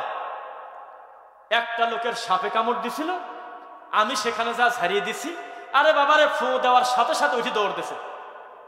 তার বংশে কেউ সাপে কামড়াইছে, তো ভাবেই বোঝা গেল না, এত সুস্থ তার মনে হয়েছে, খুশি হয়ে 30টা ছাগল দিয়ে দিছে, আরাবিয়ান ছাগল। আল্লাহর নবী, আমরা ভয়তে ভাগ করি নাই, খাই নাই, যে না জানি আপনি কিছু বলেন কিনা, এই একটা কাম। আল্লাহর নবী সাল্লাল্লাহু আলাইহি ওয়াসাল্লাম বলল, তুমি কি পরে ফু দিছিলে? কি পরে ফু দিলে তুমি? তখন সে বলল, ওয়াল্লাহি, আল্লাহর কসম, আমি সূরা ফাতিহা পরে ফু দিছিলাম। সুবহানাল্লাহ। আল্লাহর নবী বলল, তুমি ঠিক পেলে কিভাবে যে সূরা ফাতিহা পড়লে সেই রকম অ্যাকশন হয়? তখন তিনি বললেন, আল্লাহর নবী, আমি জানতাম, আমি সূরা ফাতিহা পড়ে ফু দিছি, ওয়াল্লাহি, আল্লাহর কসম, আমি আর কিছুই করি নাই। মুহাম্মদ সাল্লাল্লাহু আলাইহি ওয়াসাল্লাম বলল, ভয় পেও না, 30টা ছাগল হারাম হয় নাই, পারলে ভাগ করার সময় তোমরা তোমার নবীকে একটা ভাগ দিও। তোমার কি কানে গেল গো হুজুর? 4,80,000 নাকি 5,40,000 টাকা দাম, সেই জিনিসটা হচ্ছে সূরা ফাতিহা পড়ে আর তুমি 1 ঘন্টা পরে ইয়াসিন পড়ে পড়ে কত কালি খাদা বাবার সুতা, লাল সুতা, কালা সুতা, 11 ঘাটের পানি, কত কিছু ফেরাউন হামান নমরুদ লিখে তুমি ঝামেলা করে প্যাকেট করে 50 টাকা দিয়ে তাবিজ কিনে নিয়ে এসে তারপরে গলায় জিসাও, মাত্র বিল হয়েছে 1010 টাকা। তোমার লজ্জা থাকা উচিত। তোমার যদি ইমানের পাওয়ার থাকে তুমি রুকিয়া করো সূরা ফাতিহা দিয়ে, আয়াতুল কুরসি পড়ো, বাকারার শেষ 2 আয়াত পড়ো, ফালাক পড়ো, নাস পড়ো। তুমি কি জানো না তোমার নবীকেও জাদু করছিল? তুমি কি ঠিক পাও নাই? তুমি কি ফালাক নাসের তুমি পড়ো নাই শানে নজুল? তুমি এগুলো পড়ে ছাড়ো, বিনিময়ে তোমাকে যদি কেউ 1 কোটি টাকা দেয় 1টা টাকা হারাম হবে না। তাবিজের ব্যবসা করে 1000 টাকা যদি হয় 1000 টাকা পুরাটাই হলে হারাম। বেদাতি হুজুর চিৎকার করে বলতেছে মিলাদ পড়ার কি কেউ নাই? বিবারিয়ার মতো জায়গায় আলহামদুলিল্লাহ সুম্মা আলহামদুলিল্লাহ, যেখানে বিদাত বাদ দিলে কিছুই থাকে না, সেই রকম জায়গায় কিছুদিন আগে মাহফিল করে গেলাম, সুম্মা আলহামদুলিল্লাহ। অধিকাংশ মানুষ এখন ধীরে ধীরে দিন বোঝার চেষ্টা করতেছে, আলহামদুলিল্লাহ। তারা এখন সচেতন, তারা দিন সঠিকটা মানতে চায়। একজন বলতেছে আমি কতটা সুন্নাহ বুঝেছি জানি না, তবে মিলাদ পড়াকে তালাক দিবির পারছি একটা কারণে। কেন? বলে যে মিলাদ পড়তেছে আমার হুজুর আমার সামনে, পড়তে পড়তে পড়তে পড়তে পড়তে পড়তে বসা মানুষ হঠাৎ করে লাফ দিয়ে দাঁড়ায় গেল। উপস্থিত মানুষ আমরা ভয় পেয়ে গেলাম, আমার পীর কেন দাঁড়ালো, লাফ দিল কেন? তখন কিছু সময় পর পীর বলতেছে আরে বিয়াদব, আমি দাঁড়াবো না কেন, আমার সোনার নবী এখানে তাশরিফ আনছে। তখন আমি মনে করলাম যে আমার পীর হলো গরু, এ বলেটা কি রে, আমার নবী নাকি এখানে উপস্থিত হয়েছে, তাহলে আমার নবী কোথায় উপস্থিত হবে? পীরই যদি না জানে তা আমি কিভাবে জানবো? সারাটা জীবনই তো আতঙ্ক থাকতে হয়। জুতা পায়ে দেওয়া যাবে না, ভালো কিছু খাওয়া যাবে না, একা একা চেয়ারে বসা যাবে না, ভালো জায়নামাজে সালাত আদায় করা যাবে না, বিমানের পাশে একটা সিট রাখা লাগবে, স্ক্যানিয়া গাড়িতে উঠে ভালো সিট রাখা লাগবে, কুমিল্লা থেকে চট্টগ্রাম যেতে আরেকটা ডবল সিট রাখা লাগবে, কুমিল্লা থেকে ঢাকা যেতে আরেকটা ভালো সিট রাখতে হবে, না জানি যে কোনো সময় দরুদের কারণে আমার নবী যদি আসেই পড়ে। তখন আমি বুঝলাম এগুলো ভণ্ডামি। কেন এরকম নবীর নামে ফাজলামো করতেছে? তখন আমরা সিদ্ধান্ত নিলাম এটা কারণ হতে পারে না। আল্লাহর নবী সাল্লাল্লাহু আলাইহি ওয়াসাল্লাম বলেছে মান সাল্লা আলাইয়া ওয়াহিদাতান সাল্লাল্লাহু আলাইহি আশার। ও পৃথিবীর মানুষ শোনো, আমার নবীর প্রতি যদি তোমরা একবার দরুদ পড়ো আমি আল্লাহ 10টা রহমত তোমাদেরকে দেব, 10টা গুনাহ মাফ করব, 10টা অতীতের গুনাহ ক্ষমা করে দেব, 10টা মর্যাদা লম্বা করে দেব। পৃথিবীর যেখান থেকে তুমি দরুদ পড়ো তোমার দরুদটা ফেরেশতারা আদবের সাথে নিয়ে আমার নবীর কবরে পৌঁছায় দেয়। আর বেদাতি হুজুর বলতেছে না, নবী এসে আমার বাড়ি বাড়ি ঘুরে ঘুরে মিলাদ পড়ে। এই লজ্জা কোথায় রাখবেন আপনি? আল্লাহ বলছে মা ইয়াহদিল্লাহ ফাহুয়াল মুহতাদ ওয়া মান ইউদ্লিল ফালান তাজিদ লাহু ওয়ালিয়্যাম মুরশিদা। আমি আল্লাহ যদি কারোর হেদায়েত না দেই তার জন্য কোনো ওলিও নাই, মুরশিদ নাই, কেউ তাকে হেদায়েত দিতে পারে না। কিন্তু এই একই কোরআনের আয়াত এই কুমিল্লা এসে উল্টে গেল, এখানে অর্থ হয়েছে যার পীর নাই তার হেদায়েত নাই। মাযহাবের কোনো ইমাম বলে নাই যে আমাদেরকে পূর্ণ অনুসরণ করো। আমি রাগ করবেন না, আমি এই কথা বলতেছি শুধুমাত্র বোঝানোর কারণে। চরমনার পীরের কথাই যদি সত্য হয় তাহলে এর চাইতে বড় কষ্ট আপনার কি হতে পারে? উনি বলতেছে মাযহাব মানতে হবে এই কারণে যেহেতু গরুর 4টা বান আছে, সেই কারণে। বানের সাথে মাযহাবের সম্পর্ক কি? বলতেছে গরু একটা, গাভী একটা, গাই একটা, কিন্তু তার ওলান বান হলো 4টা। 4টা বান টান দিলে দুধ বের হয়, মধু বের হয় না। 4টা বান দিয়ে যেহেতু একই জায়গা থেকে দুধ বের হয়, তাহলে 4টা মাযহাব মানতেই হবে, নইলে আর চলাই যাচ্ছে না। এই লোকটাকে আপনি কিভাবে বুঝাবেন যে মাযহাব মানে হলো ইসলাম, ইমাম মানে হলো মুহাম্মদুর রাসূলুল্লাহ সাল্লাল্লাহু আলাইহি ওয়াসাল্লাম? তাহলে লোকটা কত বড় বিপদ থেকে বেঁচে যেত।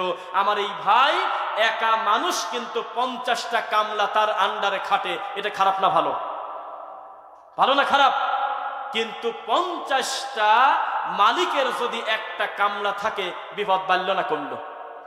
বাড়ল না কমলো বলেন? একজন বলবে ঠান্ডা পানি আন, গরম পানি আনলি কেন? একজন বলবে আমি টক খাই, তুই তিতা আনলি কেন? একজন বলবে আমি মিনারেল ওয়াটার চাইছি, তুই টিউবওয়েল থেকে আনলি কেন? মালিক বেশি হলে কোনোদিন ভালো হয় না। এই জন্য আল্লাহ সুবহানাহু ওয়া তাআলা আমাদের যে ভালো চান তার একটা দলিল তিনি বলেছে, মা আতাকুমুর রাসূলু ফাখুযু ওয়া মা নাহাকুম আনহু ফান্তাহু। তোমাদের জন্য এর থেকে বড় সুসংবাদ কি হতে পারে? আমি তোমাদেরকে জায়গায় জায়গায় ঘুরতে বলি নাই, বলেছি আমার নবী যেটা দেয় শুধু সেইটা নাও, তিনি যেটা বাদ দিতে বলে সেটা বাদ দাও। যদি এই সুযোগ থাকতো প্রত্যেকে যার যার এলাকার বড় হুজুরকে মেনে নাও, তাহলে প্রত্যেকটা এলাকায় যেই যেই হুজুরের মার্কেট বড়, যেই যেই পীরের মার্কেট বড়, সেই হয়ে যেত আল্লাহ মানুষের কাছে নাউযুবিল্লাহ। মুহাম্মদ সাল্লাল্লাহু আলাইহি ওয়াসাল্লাম আমাদেরকে বলেছে, শোনো, আমি আমার মেয়ে ফাতেমাকে বলেছি, মা দুনিয়ার ধন সম্পদ লাগলে আমার কাছ থেকে চেয়ে নাও, মরার পরে নবীর বেটি হিসেবে আলাদা কোনো অ্যাডভান্টেজ পাবে না। ঈমান এবং আমলে সলে যদি ঠিক থাকে, ভালো মন্দের বিচার হবে কবরে, তুমি নেক কাজ করো। মিথ্যা না সত্য? কিভাবে হুজুর এই কথা বলতে পারে? আমাকে ধরো, কামেল হতে হলে আমাকে ধরতে হয়, এর থেকে বড় লজ্জা কি হতে পারে? আল্লাহর নবী বলেছে, মুসা হলে একটা নবী, জবরদস্ত রাসূল, আল্লাহর সাথে কথা বলেছে। এই রাসূলও যদি আজকের যুগে আসতো, তোমরা যদি আমি নবীকে রেখে তাকে মেনে নিতে, তোমরা জাহান্নামে যেতে। আমাকেই মানতে হবে, এ কথাই চূড়ান্ত। কিয়ামত পর্যন্ত আলাদা করে কোনো ওহী নাজিল হবে না, যা ছিল তাই থাকবে। আমাকে অনুসরণ করলেই তোমরা জান্নাতে যাবে, নইলে তোমাদের সুযোগ নাই। মুহাম্মদ সাল্লাল্লাহু আলাইহি ওয়াসাল্লামকে এত ভালোবেসে মোহাব্বত করে কলিজাটা বের করে দেওয়ার মতো ভালোবাসা আবু বকরের ভিতরে ছিল কিনা বলেন? এই আবু বকর জীবনে নবী মরার পরে মিলাদ পড়ে নাই, কুলখানি করে নাই, তারপরে রবিউল আউয়াল পালন করে নাই, 10ই মুহররম পালন করে নাই। আপনি করলেন কেন? অতিভক্তি চোরের লক্ষণ। মায়ের থেকে মাসির দরদ বড় হলো কেন? 10ই মুহররম আশুরার দিন এত প্রিয় হলো কেন? এটা তো হোসাইনের কারবালার সাথে ঘটনা না, এটা তারিখে তারিখে মিলে গেছে, সেটা ভিন্ন কথা। এই ঘটনা তো ছিল ফেরাউনকে ডুবে মরার কারণে, মুসা নবীকে নাজাত দেওয়ার কারণে। কিন্তু চট্টগ্রামবাসী মনে করছে যে না, এখন এই পাকিস্তান থেকে কি যেন নাম, তাহের ঠাকুর নামে একটা বাবা আছে, ওকে ধরে নিয়ে এসে মালা গলায় দিয়ে, গলায় মালা আটে না, তখন দূর থেকে এইভাবে মালা ফুল ছিটাতে থাকে, এই জুকারকে সামনে দিয়ে বলে, ইয়া রাসূলুল্লাহ, ইয়া রাসূলুল্লাহ। এই জাতির কপালে আর কি হতে পারে? যেই জাতিকে আমরা বললাম, শোনো, তুমি পড়ো আল্লাহু লা ইলাহা ইল্লা হুয়াল হাইয়ুল কাইয়্যুম লা তাখুযুহু সিনাতুন ওয়ালা নাওম। ডানে বামে সালাম ফেরানোর পরে তুমি তোমার আল্লাহকে যদি এই কথা শোনাতে পারো, তাহলে তোমার মরা থেকে আছে, মরলেই তুমি জান্নাতে চলে যাবে। কিন্তু এই হুজুর বলল, আমার হাতে টাইম নাই। উনি বলতেছে আল্লাহুম্মা আমিন, রব্বানা আতিনা ফিদ দুনিয়া, রব্বানা যালামনা আনফুসানা। এমন সময় মুনাজাত করতেছে, পিছনে বহু লোক 2 রাকাত নামাজ পায় নাই। ফরজ নামাজে ডিস্টার্ব হয় কিনা বলেন? আল্লাহর ঘর মসজিদে আমি একটা উদাহরণ দিলে প্রত্যেকটা মুসল্লি যারা আমাদের ভিন্ন তরিকাবলম্বী ভাই আছে, আমার প্রতি রাগ মিটে যাবে। এখনই আপনি বলবেন, লোকটার কথা আমাদের বিরুদ্ধে গেলেও উনি তো কথা ভালো বলেছে। আল্লাহর কসম, দুনিয়ার শ্রেষ্ঠ খতিবের নাম হলো মুহাম্মদ সাল্লাল্লাহু আলাইহি ওয়াসাল্লাম। দুনিয়ার সবচেয়ে বড় ইমামের নাম মুহাম্মদ সাল্লাল্লাহু আলাইহি ওয়াসাল্লাম। তিনি রানিং জুমার খুতবা ঠেকায় দিয়ে, এদের টাকা নেই দিকে, তিনি যেহেতু আরব জায়গা থেকে এসেছে, হুবহু এই আমলটা 2 চোখ দিয়ে দেখে এসেছে। আল্লাহর নবী রানিং জুমার খুতবা ঠেকায় দিয়ে পিছন থেকে একটা বসা লোককে বললেন, কুম, তুমি দাঁড়াও, তুমি কি 2 রাকাত সালাত আদায় করে বসেছো? ও বলল, লা ইয়া রাসূলুল্লাহ, আমি তো 2 রাকাত পড়ি নাই, মসজিদে ঢুকেই আমি বসে পড়ছি। আল্লাহর নবী বলল, শোনো, তুমি না, এরা না, ওরা না, পিছনে না, সামনে না, তোমার বাপ দাদা 14 পুরুষ না, কিয়ামত পর্যন্ত কোন মানুষ ইদা দাখালা আহাদুকুমুল মসজিদ, যে কেউ যে কোনো সময় যদি আল্লাহর ঘরে ঢোকে, উক্ত হওয়া না হওয়া বড় কথা না, মসজিদে যদি কেউ প্রবেশ করে, লা ইয়াজলিস, আগেই যাতে না বসে, হাত্তা ইউসাল্লা রাকাতাইন, 2 রাকাত নামাজ না পড়া পর্যন্ত। আর এই কুমিল্লার মসজিদে কি করে লেখা থাকতে পারে লাল বাতি জ্বলাকালীন সুন্নাতের নিয়ত করবেন না? ওরা মানুষই না। এত বড় একটা স্পষ্ট নবীর সুন্নাহর প্রতি এত রাগ থাকবে কেন? বিষয়টা কি? রাসূলের প্রতি রাগ কেন এত? তোমার ইমামের পাওয়ার নবী থেকে বেশি হলো কবে? আমার নবী হারে আমার কলিজার টুকরা সোনার নবী, সেই নবী জুমার খুতবা ঠেকায় দিয়ে 2 রাকাত নামাজ পড়ে বসতে বলল। আর বাঙালি হুজুর বলতেছে লাল বাতি জ্বলাকালীন সুন্নাতের নিয়ত করবেন না, এই জন্য হুজুর বাংলায় বসে বসে আর একটা নতুন খুতবা বানাইছে, এর নাম হলো বিদাতি খুতবা। আল্লাহর রাসূলের ছিল কয়টা খুতবা? আরবিতে, ইংলিশে না বাংলায় খুতবা দেওয়া সুন্নাত বলেন? সামনের কিছু লোক আর এই দিকের লোক ঠিক করছে, পিছনের লোক ভুল করছে। খুতবা বাংলা ভাষায় আমরা দেই না, আমরা দেই হলো মাতৃভাষায় খুতবা। আমার বাড়ি যদি ইন্দোনেশিয়া হতো, আমি যদি তাদের সামনে বাংলা খুতবা দেওয়াটাই যদি নিয়ম হতো, আমি বাংলা দিলে ওরা হাসতো আর ঘুম পাড়তো, পাগল না কি রে? ওখানে ইন্দোনেশিয়ান ভাষায় হবে, নাইজেরিয়া গেলে নাইজেরিয়ান ভাষায় হবে, চায়না গেলে চাইনিজ ভাষায় হবে, আমেরিকা গেলে ইংলিশ ভাষায় হবে, মাতৃভাষায় খুতবা হবে। এটাই নবীর সুন্নাহ। 3টা খুতবা না 2টা? চিরটা দিন আমার নবী 2টা খুতবা দিয়েছে, আর হুজুর 3 নাম্বার খুতবা দিয়েছে। ইবলিস শয়তান যেহেতু আবিষ্কার করলো, ইবলিস মনে করলো 3টার নামই খুতবা দিও না, তাহলে কিন্তু ধরা পড়ে যাবে না। 2টার নাম দাও খুতবা, আর বসে বসে যেটা দাও সেটার নাম দিবা হলো বয়ান। পানি খেতে দিলে বলবে যে আমি খাবো না, আমার জন্য ওয়াটার আনেন। চা খেতে দিলে বলবে যে না আমি চা খাবো না, আমি টি খাবো। বোঝা যাচ্ছে না? পানি আর জল কি আলাদা কিছু? আরে বয়ান কথাটাও তো আরবি, খুতবা কথাটাও আরবি। খুতবা, বয়ান, ওয়াজ যা কিছু বলেন এগুলোর অর্থ একটাই, বক্তব্য, ভাষণ, উপদেশ, এগুলোই তো নাকি? এগুলোই তো। হুজুর 3 নাম্বার খুতবা দিয়েছে বসে বসে, নাম দিয়েছে বাংলায়, সেটার নাম হলো বয়ান। তখন লিখেছে আরবি, খুতবা চলাকালীন নামাজ পড়বেন না। এবার আপনাদের কাছে আমাদের প্রশ্ন, খুতবা কি নামাজের চাইতে বেশি গুরুত্ব?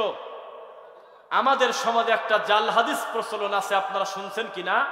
নামাজ ছিল 4 রাকাত, আল্লাহ 2 রাকাত খুতবার ভিতরে দিয়ে দিয়েছে, আর 2 রাকাত হলো নামাজ আছে। শুনছেন এই কথা? বাহ, শুনছেন না? খুতবা 2 রাকাত আর নামাজ 2 রাকাত। নাউযুবিল্লাহ মিন যালিক। খুতবা খুতবা, নামাজ নামাজ। বোঝা কি যাচ্ছে? তাহলে খুতবার ডিস্টার্ব হবে তোমার 3 নাম্বার মানুষের তৈরি করা বাংলা খুতবা। এই খুতবার ডিস্টার্ব হবে জন্য তুমি লাল বাতি দিয়ে আল্লাহর ঘরের মানুষদেরকে নামাজ পড়া থেকে নিষেধ করলে। তুমি কি জানো না আল্লাহ এবং বান্দার সম্পর্কের সবচাইতে নিরাপদ জায়গা হলো সেজদা? কথা বোঝে না? কোন জায়গা? সেজদা। আস্তাইনু বিস-সাবরি ওয়াস-সালাহ, সাহায্য প্রার্থনা করো ধৈর্য এবং সালাতের মাধ্যমে। লাল বাতি দেওয়ার কারণে কত মানুষ ভয়তে নামাজ পড়ে না, মিথ্যা না সত্য? লাল বাতি দেওয়ার কারণে রেড সিগন্যাল পার হয় না যে গাড়ি ধরে ফেলবে পুলিশ। মসজিদে লাল বাতি জ্বলাকালীন যে কোনো মানুষ আতঙ্কে বসে পড়ে আস্তে করে, এখন নামাজে দাঁড়ালে লোকজন আমাকে ধমক দেবে। তোমার বাংলা 3 নাম্বার মানুষের বানানো খুতবা ডিস্টার্ব হয় জন্য তুমি লাল বাতি দিলে। ওই একই হুজুর মাগরিবের নামাজে সালাম ফেরানোর পরে বললে রব্বানা যালামনা আনফুসানা ওয়া ইল্লাম তাগফির লানা ওয়া তারহামনা লানাকুনান্না মিনাল খাসিরিন বিরহমাতিকা ইয়া আরহামার রাহিমিন। তখনও পর্যন্ত আল্লাহর ঘরে 50 জনের বেশি মাগরিবের লাস্টের রাকাত পায় নাই। এই লোকটার ফরজের ক্ষতি হলো তোমার মোনাজাতের শব্দে। কিয়ামত পর্যন্ত খুতবা দিয়ে তুমি এই লোকটার ফরজের ঘাটতি কি পূরণ করতে পারবে? এটা হলো? বেদাতীরা ব্যাককল হয়, সোজা জিনিসকে বাঁকা বোঝে তারা।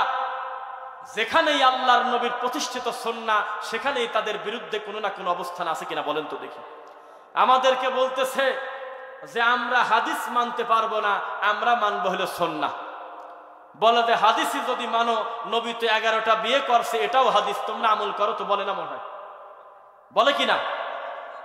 যে কোনো একটা মুফতি ডেলিভারি হলেই এইটা তার একটা কমন ডায়লগ, আপনাকে গালি দেওয়ার জন্য। আল্লাহর নবী দাঁড়ায় পেশাব করছে, তুমিও করো, নাউযুবিল্লাহ।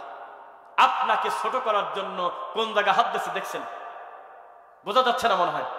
আল্লাহর নবী দাঁড়িয়ে পেশাব করছে, আল্লাহর কসম এটা আমরা মানি এই হাদিস। আমি এখন কুমিল্লা থেকে ঢাকা যেতে কোনো একটা জায়গায় যদি জরুরতে পড়ি, এমনও কিছু হোটেল রেস্টুরেন্ট আছে যেখানে দাঁড়া পেশাব করা ছাড়া বসে পেশাব করলে 2 পাশে জামাও ভিজবে, বসার মতো পরিবেশই নেই। এরকম পরিস্থিতি যদি আমার থাকে, আমার জন্য দাঁড়িয়ে পেশাব করাটা বৈধ করার জন্য এটাই একটা সুন্দর সিস্টেম যে আল্লাহর নবী পরিস্থিতি অনুকূলে থাকার না থাকার কারণে তিনি দাঁড়িয়ে পেশাব করছিলেন। আল্লাহর নবী 11টা বিয়ে করেছে, সত্য না মিথ্যা? এটা আমাদের মুফতিরা আমাদেরকে গালি দেওয়ার জন্য বলে, হাদিস মানেই যদি মানা লাগে, তোমরা যদি আহলে হাদিস হও তাহলে এটাও আমল করো, 11টা বিয়ে করো, এ কথা বলে কিনা বলেন? তাহলে মুফতি কত বড় জ্ঞানহীন মানুষ, সে বুঝলো না যেই আল্লাহ নবীকে 11টা বিয়ের অনুমোদন দিয়েছেন, এই আল্লাহ বলতেছে মাসনা 2টা বিয়ে করো, ও সুলাসা 3টা বিয়ে করো, ও রুবা 4টা বিয়ে করো, ইনসাফ করতে না পারলে 1টা বিয়ে করো, আল্লাহ ক্ষমাশীল। বোঝা গেছে? এখন এই মুফতির কি হবে? কোন জায়গার জিনিস কোন জায়গা লাগিয়ে তারা নবীর সুন্নাহকে আজকে প্রতিফলিত করে দিচ্ছে। সময় এসেছে সত্যকে সত্য বলার, হককে হক বলার, বাতিলকে বাতিল বলার। আকীদা শুদ্ধ না হলে, লা ইলাহা ইল্লাল্লাহ যদি না থাকে, তার কোনো দামই নেই। আপনারা কি আব্দুর রউফ খুলনার নাম শুনছেন? কি কারা শুনছেন? একজন সালাফি বড় বিদ্বান ছিলেন নাকি? তার কাছে কিছু গ্রামের লোক গিয়ে বলতেছে, হুজুর, একজন গিয়ে বলতেছে, হুজুর, আমার মেয়ের বিয়ে, আজকের দিনে একটু গান বাজালে কি কোনো মাপটাপ আছে কিনা? আমার মেয়ের বিয়ে, আমি একটু শখ করে আমার বাড়িতে গান বাজাতে চাচ্ছি, আমি কি গান বাজানোর অনুমতি পাবো কিনা? তিনি তখন বলেছিলেন, চলে যাও, বাজাও গা, সমস্যা নেই। তারপরে তার বাড়িতে গান বাজনা শুরু হলো। হঠাৎ করে গ্রামের লোকজন বললে, কিরে, আমাদের গ্রামে আমরা তো নিয়ত করেছি যেই বাড়িতে বাদ্যযন্ত্র বাজবে সেই বাড়িতে আমরা দাওয়াত খাবো না, এরকম এলাকা নাই আশপাশে, আমরা দাওয়াত খাবো না। তখন তারা সবাই মিলে বলছে, হাই, গান বন্ধ কর, তুই গান বাজাস কেন? কয় যে সে ফতোয়া আমার নেওয়াই আছে, আব্দুর রউফ খুলনা ফতোয়া দিছে, গান বাজানি জায়েজ আছে। বলে যে এত বড় আলেম কোনোদিন এই ফতোয়া দিতে পারে না, চলো তার বাড়িতে যাব। তখন তার বাড়িতে গিয়ে বলে, হুজুর, বিষয়টা মাথার উপর দিয়ে গেল, আপনি নাকি বলছেন ওর গান বাজনা বাজানো জায়েজ আছে? কয় যে হ্যাঁ বলছে। বলছেন মানে বুঝলাম না, হাকিকতটা কি? বলে যে আমার কাছে যখন আসলো তখন আমাকে বলতেছে, আমি কি মেয়ের বিয়েতে গান বাজাতে পারবো? তা আমি তখন বললাম, তুমি কি আজকে ফজরের নামাজ পড়িছাও? কয় যে না। জুমা পড়ো? না, ঈদের নামাজ পড়ি। তখন আমি বললাম, কোনো সমস্যা নাই, চলে যাও, কারণ আমি তো কোনো মুসলমানকে ফতোয়া দেই নাই, ও তো কাফের, ওর গান বাজালি নেকি কি আর পাপি, ওর কাছে সবই তো একই। বেদাতের ইবাদতের কি হবে? وقال الرسول يا رب ان قوم اتخذوا هذا القرآن مهجورا। বেদাতের কোরআন তেলাওয়াতের কি হবে? বেদাতের ইবাদতের কি হবে? ফাজআলনাহু হাবাআম মানসুরা। তাদের ইবাদত ধুলিত বালিকণার ন্যায় উঠতে থাকবে। এই ইবাদত তাদের কোনো কল্যাণে আসবে না, শুধুমাত্র নবীর সাথে না মিলার কারণে।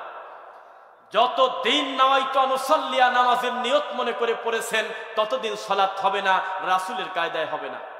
যতদিন ইন্নী ওয়াজ্জাহাতুকে জায়নামাজের দোয়া মনে করেছেন, ততদিন ওই সালাত নবীর তরিকায় হবে না। যতদিন নামাজের পরে মুনাজাত করাটা বাধ্যতামূলক করে নিয়েছেন, ততদিন আপনার ওই সালাত হবে না। যতদিন আপনি শিরিক না ছাড়বেন, আল্লাহ আপনার গুনাহ ক্ষমা করবেন না। যতদিন আপনি বিদআত পরিত্যাগ না করবেন, ততদিন আপনার আমল কবুল হবে না। আপনার মুনাজাতে কি আর কাদাকাটি কি? বোঝা কি যাচ্ছে? একটা লোক ট্রেন ধরবে, একটা 50-এ ট্রেন কুমিল্লা থেকে ঢাকা যায়, লোকটা তাড়াহুড়া, খুব বিপদ। এখন এই লোকটা চিন্তা করতেছে, আমার তো ঈশান নামাজ ছুটে গেছে, ঈশান নামাজ পড়ার দরকার, এখানে যদি ওযু করতে না পারি ভালোভাবে আর হাত পা ধুতে পারবো না, আবার পেশাব করার দরকার, কি করি? এই জন্য সময় কম থাকার কারণে লোকটা পাবলিক টয়লেটে ঢুকে একই সাথে পেশাবও রানিং আছে, একই সাথে ওযু করতেছে। হবে নাকি? এভাবে যদি 11 ঘন্টা বসে 4012 যদি ওযু করে পেশাব রানিং অবস্থায়, ওযু যেমন হবে না, রানিং বিদআত অবস্থায় সারাটা জীবন মুনাজাত করে হু হু করে যদি কাঁদে, 1 পয়সার কাজ হবে না। কেননা বিদআতের মুনাজাতই তো কবুল হচ্ছে না।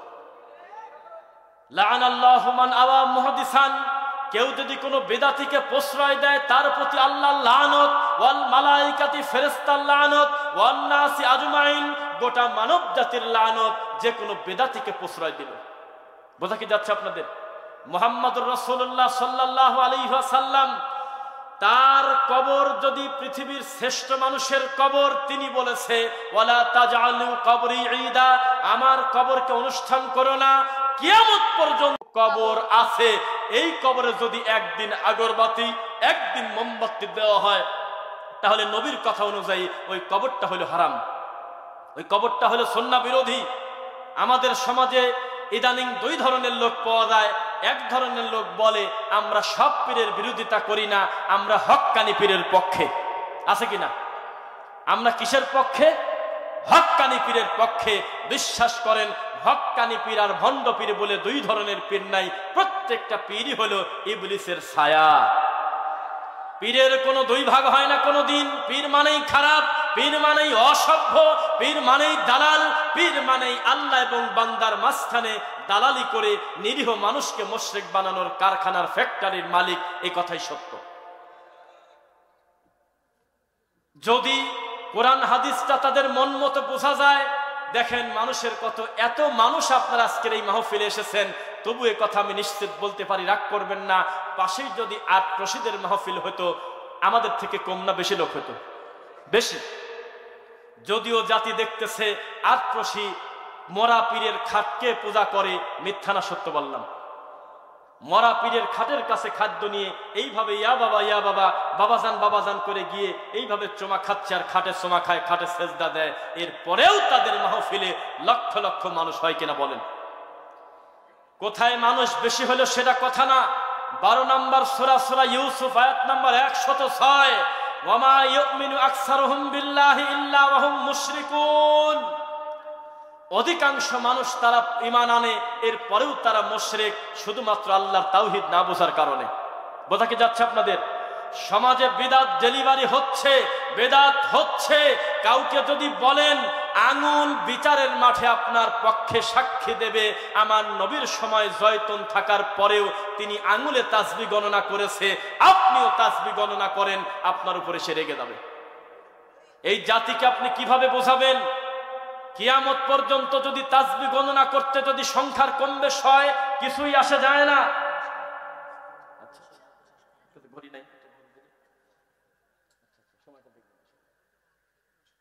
আচ্ছা,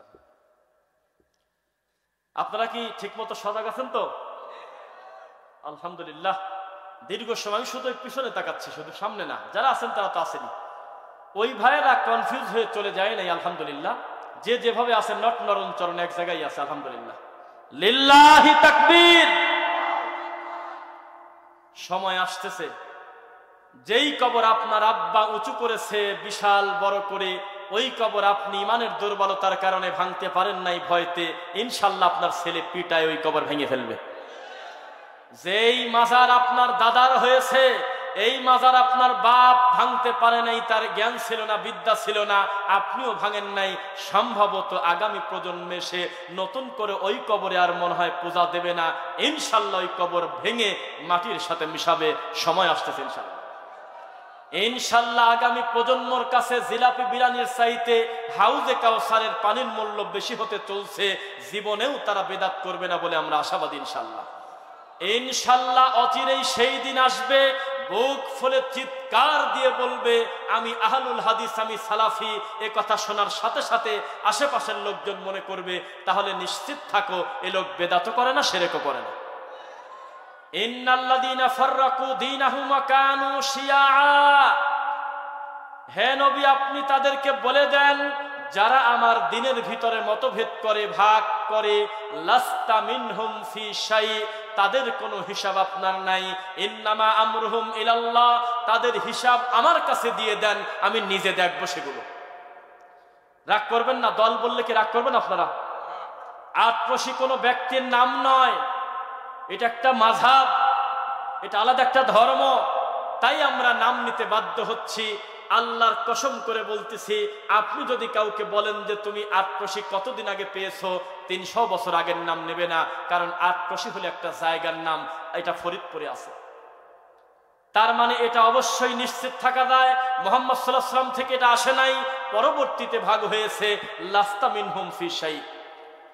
বরিশাল চরমনাই একটা জায়গার নাম, নদীর পাশে। এটা কোনো ব্যক্তির নাম না।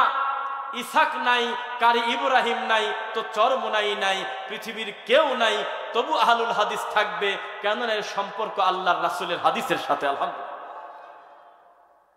আপনি যদি বলেন যে তুমি নকশাবন্দি কেন, বলবে আমি বাহাউদ্দিনকে মানি সেজন্য আমি নকশাবন্দি। তার মানে বাহাউদ্দিন যদি ডেলিভারি না হতো, এ দুনিয়ায় নকশাবন্দি বলে কেউ দাবি করতো না। তুমি দেওবন্দি কেন? বলবে যে দারুল উলুম দেওবন্দ হলো ভারতে, এত সাল থেকে সেটার উদ্ভাবন, এর 2 দিন আগেও দেওবন্দ নামে কোনো জিনিস দাবি করতে হবে পৃথিবীর মানুষ কোনোদিন জানে নাই, বোঝা গেল সেটা পরবর্তীতে আসছে। মিথ্যা না সত্য? তুমি সিস্তিয়া কেন? তিনি একটা ব্যক্তির নাম নেবে, তিনি নবীর নাম নিতে পারবে না।